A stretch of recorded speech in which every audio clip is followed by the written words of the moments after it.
You're listening to Choose FI Radio. The blueprint for financial independence lives here. If you're looking to unlock the secrets to financial independence and early retirement, you're in the right place. Stay tuned and join a community of like-minded people who are getting off the hamster wheel and taking control of their lives in the pursuit of financial independence. Choose FI, your home for financial independence online.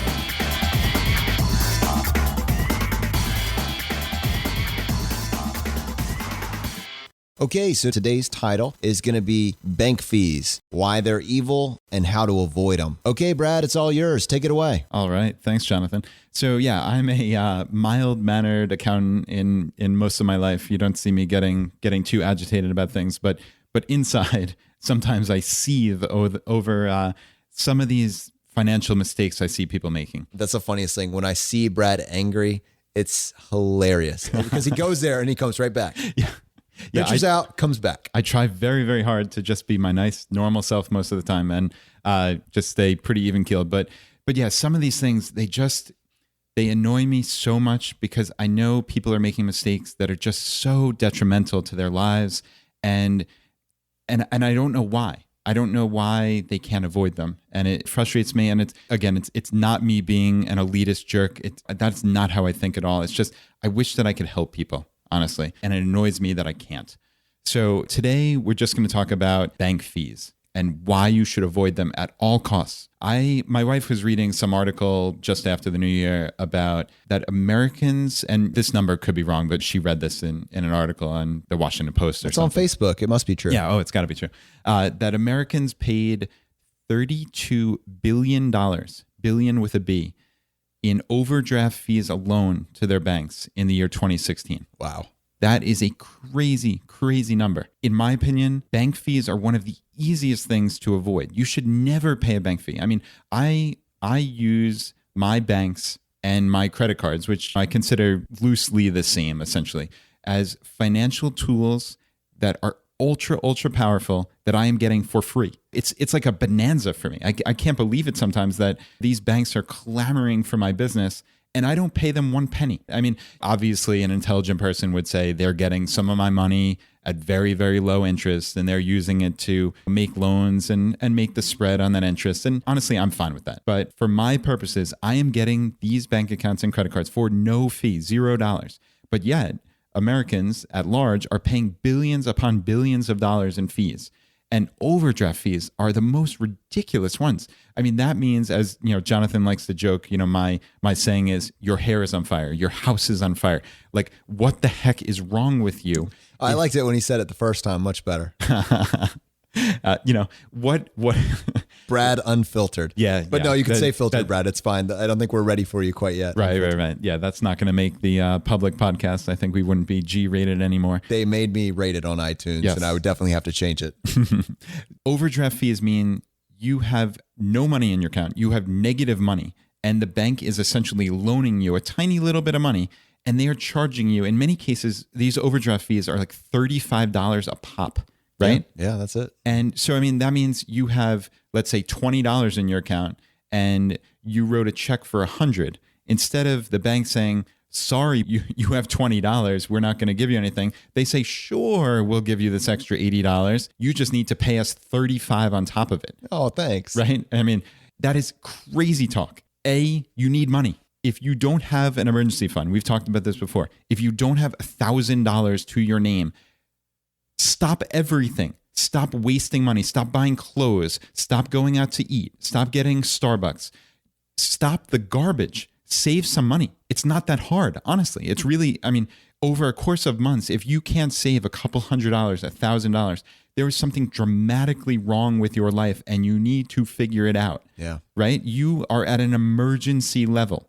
It's as if you're having a heart attack. What are you going to do? Just sit there? No, you're going to call 911.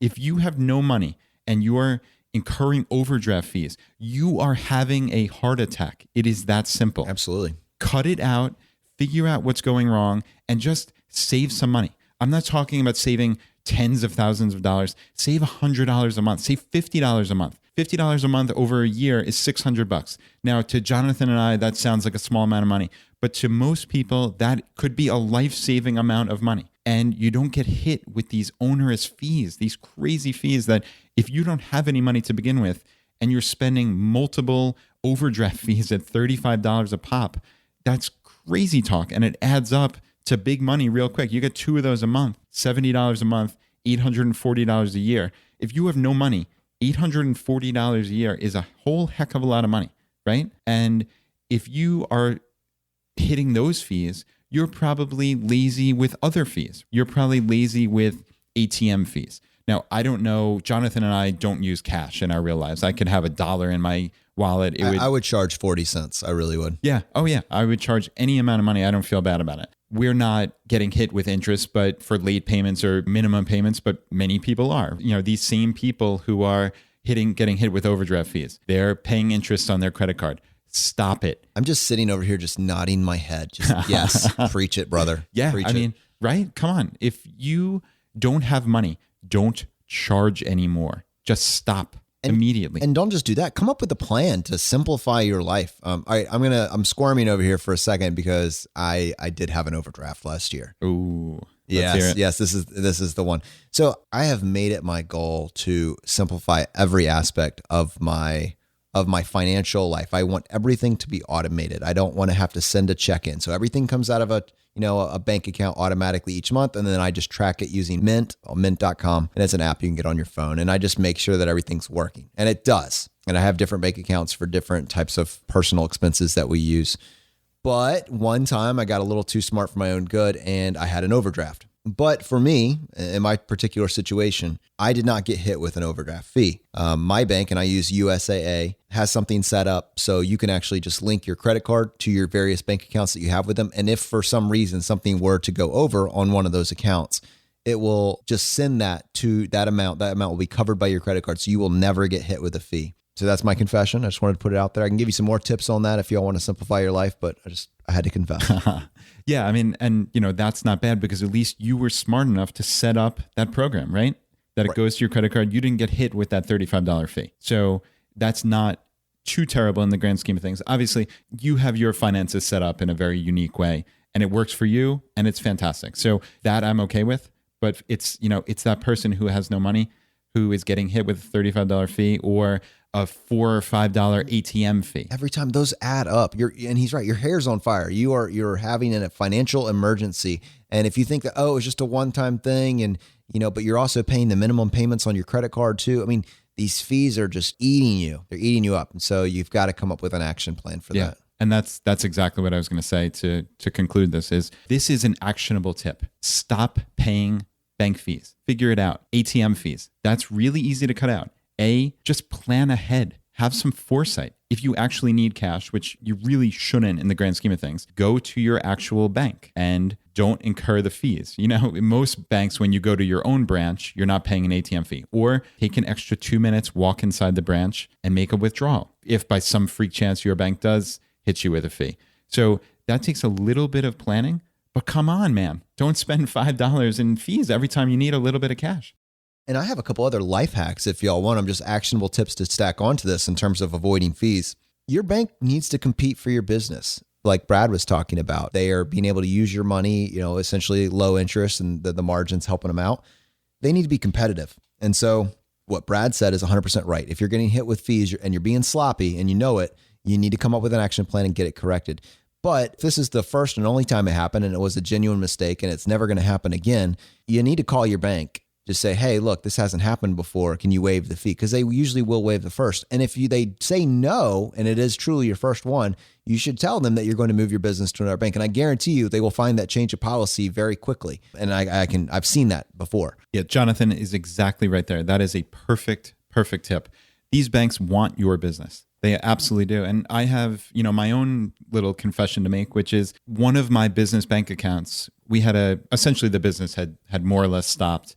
And, we had a couple $100 in there and it was getting hit with a low balance fee. All right. I guess when we had signed up for this account, we said we were going to keep $500 average daily balance, which sounded like we thought we were going to have a successful business, and that seemed pretty straightforward to me. So I agreed to it at the time, but I got lazy. I didn't check that account because it was a business that had basically gone dormant.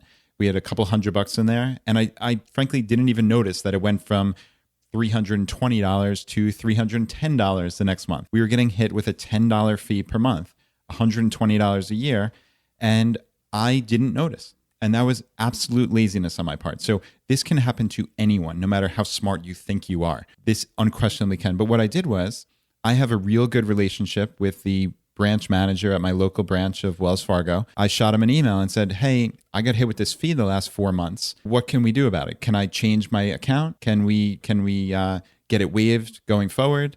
What can you do for me?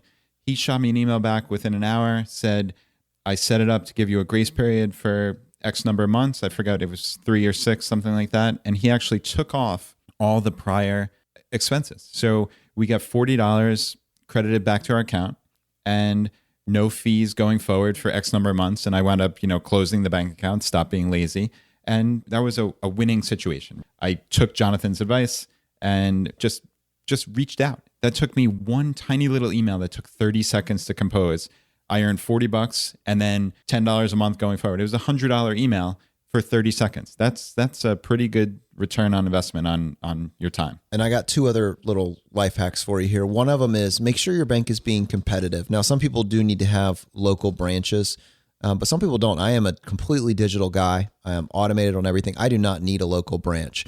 And so I have USAA. It's available if you have any family member in the service at any point in time, you can get it. And so USAA does not have any sort of minimum fee. It's just $25 open account and then it's yours. It's fine. There's no fees there. They don't have any actual ATMs, so they will allow you to use any ATM in the country at no charge, and they'll actually refund you up to $15 a month in ATM fees. So I have every ATM. And so I don't know, that's my experience with USAA. They're real solid. And then again, I can link my credit card to my account. So if I have an overdraft, it just goes on the credit card. So your bank may be charging you excessive fees. And I have a feeling probably the ones that have the bigger branch locations where they have more overhead are probably more guilty of this than maybe the smaller, more lightweight ones. And I don't know exactly where to point you to other than USA, just because I don't really use too many other people. But make sure that your bank is actually being competitive with their fees, and that if you are just eating it left and right, like they're charging you for the favor of you having a checking account with them on a personal account, then you might want to look into seeing if somebody else would be a little bit more competitive. Yeah, and that's a great point. And there are always options. That's what you need to realize here, right? If you're getting hit with fees, I don't want to belabor this and make this into a 40-minute podcast. If you're getting hit with fees, you need to figure it out, because I pay $0 in fees and it's really pretty simple. There are always options. So if you find that you're getting hit with a monthly fee on your checking account, walk yourself into the branch, sit down with a banker, and they'll help you. I mean, these people are customer service representatives, essentially. They want your business. They understand that if you leave Wells Fargo, you can go to Citibank or Capital One or Chase or whomever. There are all these different options, local options, credit unions, whatever. They want your business. They don't want to lose you, and they're not going to lose you over a $10 fee. They're just simply not. And what it means probably is you signed up for a bad account originally, or you didn't realize what your needs actually were. And there are plenty of no-fee options. They will find one for you, and threaten to leave if you have to. I don't think it'll come to that. Honestly, they're not going to want to lose you as a customer over $10 a month. So just sit down, have a very pleasant conversation, and figure it out. And just the last word on overdrafts, since those are the most significant fees, there are ways to shut them off. If you're in this emergency situation where, you're actually getting hit with these things, you should really consider either A, doing what Jonathan did, which is linking it to a credit card if that's an option, finding some no-fee way to do this, or to just simply shut it off. If you have $20 in your account and you want to write a $100 check, you don't deserve that extra $80. You really don't. And it's certainly not worth paying $35 fee for. So that's a very strong consideration. I hate to give blanket advice because, listen, you might have some extraordinary situation where you need that and that's a good peace of mind for you. Okay, that's fine. But strongly consider walking yourself into that branch, sitting down with a banker and just trying to come up with a plan. Save yourself a couple $100 a year, and you're going to be a lot healthier financially. You're listening to Choose FI Radio, The blueprint for financial independence lives here. If you're looking to unlock the secrets to financial independence and early retirement, you're in the right place. Stay tuned and join a community of like-minded people who are getting off the hamster wheel and taking control of their lives in the pursuit of financial independence. Choose FI, your home for financial independence online.